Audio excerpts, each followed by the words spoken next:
نذیر اکبر آبادی کا ثانی کون ہے؟ انتظار حسین۔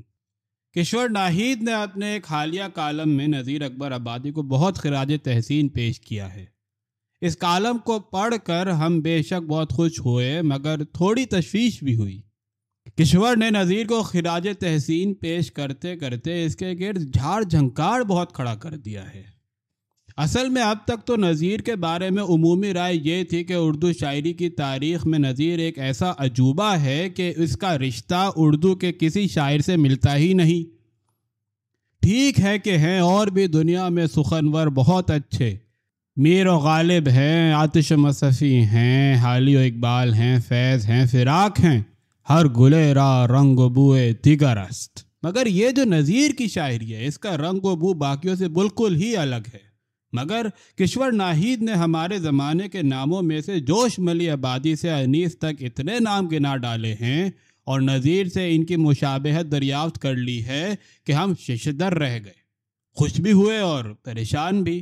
بس یوں سمجھ لو کہ کشور کا یہ کالم پڑھتے ہوئے ہماری ایک آنکھ روتی تھی تو دوسری ہنستی تھی۔ افتخار جالب کا نام نامی آیا تو ہماری آنکھ روئی، اور جب زاہد ڈار کا نام آیا تو ہماری دونوں آنکھیں ہنسنا رونا دونوں بھول گئیں، بس پھٹی کی پھٹی رہ گئیں۔ کشور نے کتنے آڑے ترچھے طریقے سے ہمارے زمانے کے ان شاعروں اور نذیر کے درمیان مشابہت دریافت کی ہے۔ ان کا کہنا ہے کہ جس طرح نذیر کو اس کے زمانے میں نہیں پہچانا گیا، اسی طرح ان شاعروں کو بھی ہمارے زمانے نے نہیں پہچانا اور ان کی شاعری کو قبول نہیں کیا۔ غلط، بالکل غلط۔ کشور کے یہ ممدوحین نذیر کے مقابلے میں بہت خوش قسمت ہیں۔ پہلے تو ہم زاہد ڈار کا حساب صاف کر دیں۔ اس شاعر کی نظموں کی جب پہلی کھیپ رسالہ 7 رنگ میں شائع ہوئی تھی تو اسی وقت ان نظموں کی ادبی حلقوں میں دھوم پڑ گئی تھی۔ مگر بھائی جتنا گڑ ڈالو گے اتنا میٹھا ہوگا، اور توپچی کو داد اس وقت تک ملے گی جب تک اس کی توپ گولے داغے گی۔ زاہد ڈار کی تو توپ سے رنجک چاٹ گئی، پھر اس کی مداح کیا کرتے؟ ہاں، افتخار جالب کا معاملہ ذرا گمبھیر ہے۔ اس کی شاعری کے بارے میں اگر کشور کا یہ احساس ہے کہ اسے قبولیت حاصل نہیں ہوئی تو بجا ہے، مگر اس سلسلے میں بھی ہمیں یہ شاعر نذیر سے زیادہ خوش قسمت نظر آتا ہے۔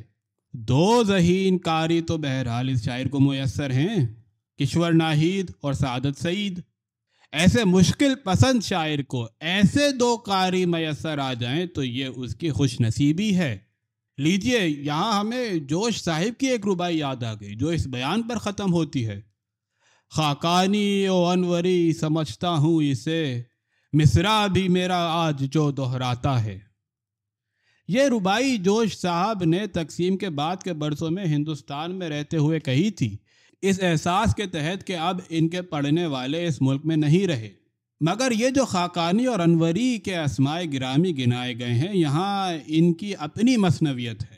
جوش صاحب کے یہاں جو شکوہ الفاظ اور جو بیان کا تنتنا ملتا ہے، اس کی داد تو ان کے حساب سے ہما شما نہیں، خاقانی اور انوری ہی دے سکتے تھے۔ وہ ایسے زمانے میں جب اردو فارسی جاننے والے ہندوستان کی دنیا ادب سے غائب ہو رہے تھے، جوش صاحب کو کہاں میسر آتے؟ ان کے مقابلے میں افتخار جالب کتنے خوش قسمت ہیں۔ کشور ناہید اور سعادت سعید آج کے خاقانی و انوری ہیں، اور وہ افتخار جالب کو مداح کی حیثیت سے میسر ہیں۔ باقی دنیا ادب نے اس شاعر کو قبول نہیں کیا ہے تو کوئی مذائقہ نہیں۔ نذیر کی شاعری کو بھی اس کے زمانے نے قبول نہیں کیا تھا۔ نذیر کو کتنے زمانے کے بعد قبولیت میسر آئی؟ بس کشور ناہید یہی سوچ کر دل کو تسلی دے لی۔ افتخار جالب 20ویں صدی کے شاعر ہیں، اب 21ویں صدی ہے، مگر مایوس ہونے کی ضرورت نہیں۔ اس کے بعد 22ویں صدی بھی تو آئے گی، اس وقت تک ہو رہے گا کچھ نہ کچھ، گھبرائیں کیا؟ مگر ہمیں تھوڑا تعجب بھی ہے۔ وہ مثل یاد آ رہی ہے کہ بغل میں لونڈا شہر میں ڈھنڈورا۔ کشور ناہید نے نذیر کے کتنے مثل ڈھونڈ نکالے، حبیب جالب کا انہیں خیال ہی نہیں آیا، حالانکہ وہ اس شاعر کی مداح بھی ہیں۔ نذیر کے حوالے سے انہوں نے یہ نام لیا ہوتا تو ہم تھوڑی دیر کے لیے ضرور ٹھٹکتے، اس لیے کہ اگر نذیر کے بعد عوامی لہجہ اردو شاعر کے یہاں واقعی آیا ہے تو وہ حبیب جالب ہیں۔ باقی کیا ضرور ہے کہ نذیر کی ساری صفات ان کی شاعری میں موجود ہوں؟ اور ایسا ہوا بھی نہیں کرتا۔ باقی حبیب جالب کی اپنی صفات ہیں۔ ویسے یہ سمجھ میں نہیں آیا کہ کشور نے غیر مقبول شاعروں کے زمرے میں میرا جی کو کیسے شمار کر لیا۔